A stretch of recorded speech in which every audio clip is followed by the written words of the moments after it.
In this lesson, we'll be talking about linear and quadratic functions. To start off, we'll look at the linear functions that we've already done before. So really this isn't anything particularly different, except for now we're going to treat it as a function instead of just y equals mx plus b. If we call it f of x, then it's simply f of x equals mx plus b. And honestly, there really is no difference between this and what we've done previously. The only thing I might mention is that sometimes this is called a first degree function as long as you have an actual slope. Let's look at the first example. F of x equals negative 2x plus 3. Well, just think of it as y equals negative 2x plus 3. Same as usual.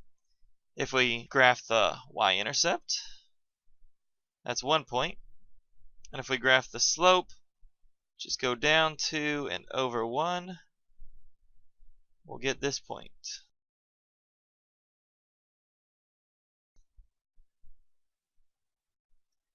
Next example, this is like y equals 3 halves x minus 1. So I'll plot my y-intercept at negative 1. And then my slope is rise 3 and run 2.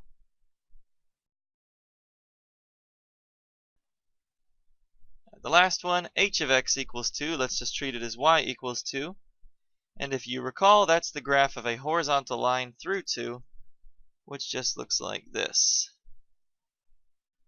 Linear functions are really no different than what you've talked about already. Let's look at quadratic functions.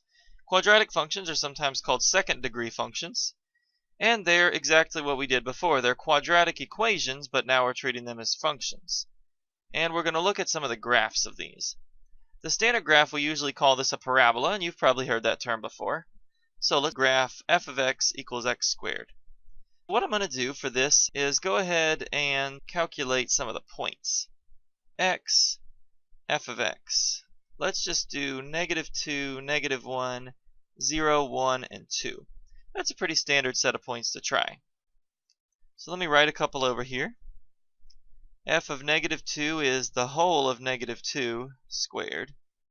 Negative times a negative is a positive, so I get 4. F of negative 1 is negative 1 squared, which is just 1. So we get positive 1. And similarly, we get 0, 1, and 4 when we plug these into the function x squared. Let's plot these. Negative 2, 4, negative 1, 1, 0, 0, 1, 1, and 2, 4. And what you get is a shape you have probably seen before, and I'm sure you recognize it. This is the shape of a parabola. So that's the shape of a parabola. It's kind of a U shape, and it always results from the graph of something with x squared.